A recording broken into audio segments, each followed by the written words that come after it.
Assalamualaikum warahmatullahi wabarakatuh. Perkenalkan, nama saya Reti Armayanti dengan NIM 2230603209.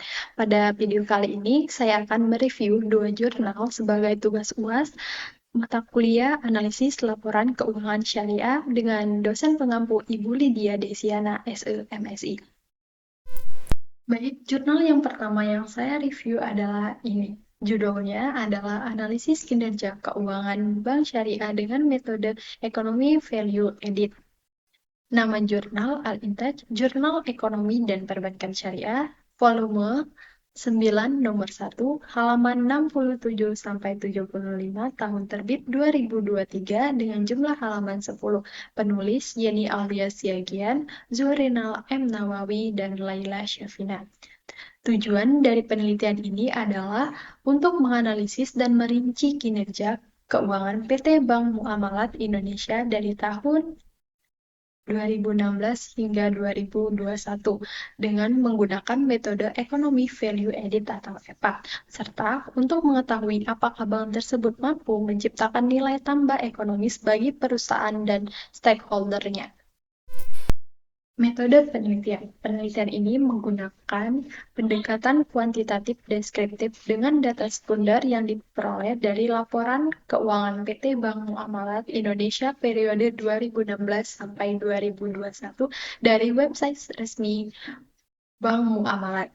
Data dianalisis menggunakan metode ekonomi value added yang menghitung nilai tambah ekonomis berdasarkan NOVAT, investasi kapital, WACC, Kapitapark, dan EVA. Dengan kriteria penilaian, jika EVA lebih besar dari 0, berarti positif atau memiliki nilai tambah. Jika EVA sama dengan 0, berarti berada di titik impas atau laba yang dihasilkan habis oleh biaya modal. Dan jika EPA kurang dari 0, berarti dia berada di posisi yang negatif atau tidak memiliki nilai tambah. Hasil penelitian.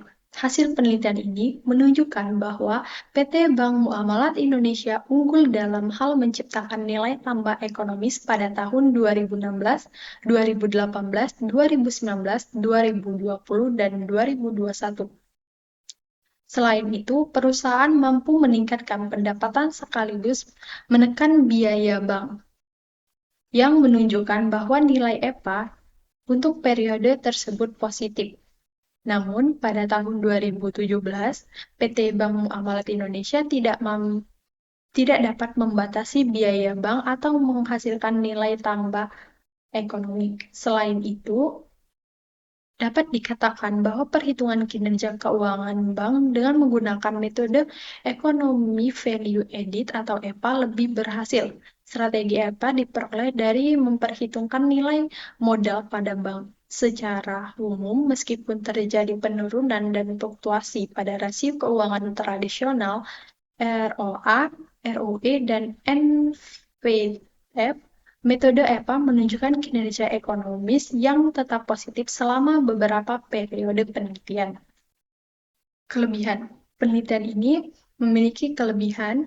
Yang pertama yaitu memberikan penilaian kinerja keuangan yang lebih komprehensif karena memperhitungkan biaya modal, tidak hanya laba bersih.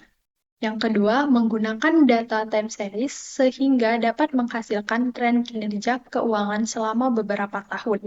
Yang ketiga, hasil penelitian dapat menjadi masukan bagi manajemen bank dalam mengoptimalkan kinerja keuangan.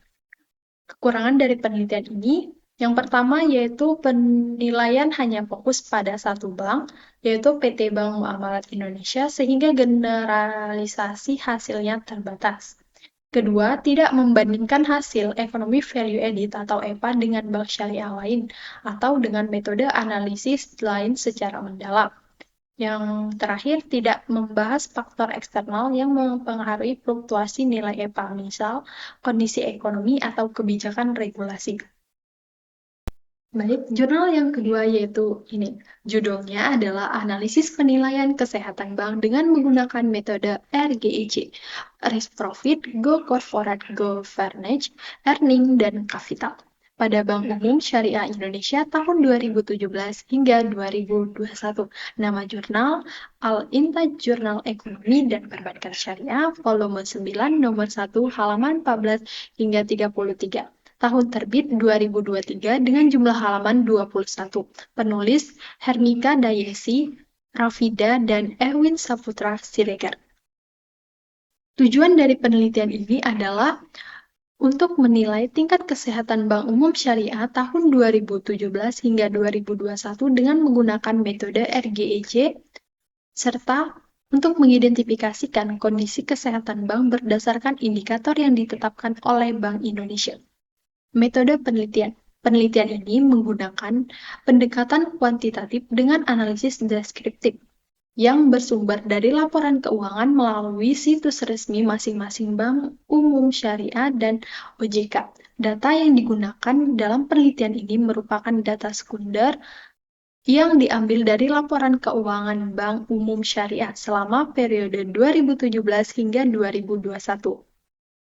Adapun populasi pada penelitian ini adalah seluruh bank syariah atau BUS.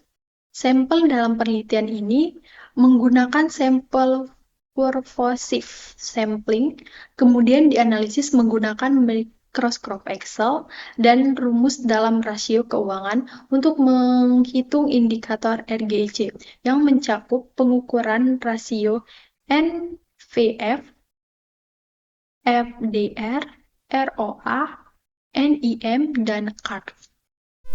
Hasil penelitian. Berdasarkan hasil dari penelitian ini menunjukkan bahwa kesehatan bank umum ditinjau dari aspek risk profit dengan rasio NVF dan FDR selama tahun 2017 hingga tahun 2021 berada dalam kondisi sehat. Ditinjau dari aspek GCG, Bank Umum Syariah pada tahun 2017-2021 berada dalam kondisi sehat. Ditinjau dari aspek earning dengan rasio ROA dan NIM, Bank Umum Syariah pada tahun 2017 hingga 2021 berada dalam kondisi sangat sehat. Dan ditinjau dari aspek kapital dengan rasio CAR, Bank Umum Syariah pada tahun 2017 hingga 2021 dalam kondisi sangat sehat. Jadi, secara keseluruhan, tingkat kesehatan Bank Umum Syariah selama 2017 hingga tahun 2021 berada dalam kategori sehat berdasarkan indikator RGEC. Kelebihan dari penelitian ini adalah: 1. Menggunakan data series 5 tahun sehingga tren kesehatan bank dapat dianalisis secara komprehensif. Kedua, memakai metode RGEC yang merupakan standar regulasi OJK atau BI sehingga hasil relevan dengan kebijakan industri perbankan syariah. Yang ketiga, objek penelitian mencakup seluruh bank umum syariah atau BUS, memberikan gambaran industri secara menyeluruh. Dan untuk kekurangan dari penelitian ini, yang pertama yaitu data GCG hanya berdasarkan slab assessment, berpotensi biasa karena penilaian dilakukan oleh internal bank. Kedua, tidak membahas faktor eksternal yang mempengaruhi kesehatan bank seperti kondisi ekonomi makro atau regulasi baru. Dan yang terakhir yaitu metode yang digunakan adalah analisis deskriptif yang mungkin tidak cukup mendalam untuk menganalisis hubungan sebab akibat antar variabel dan yang dianalisis.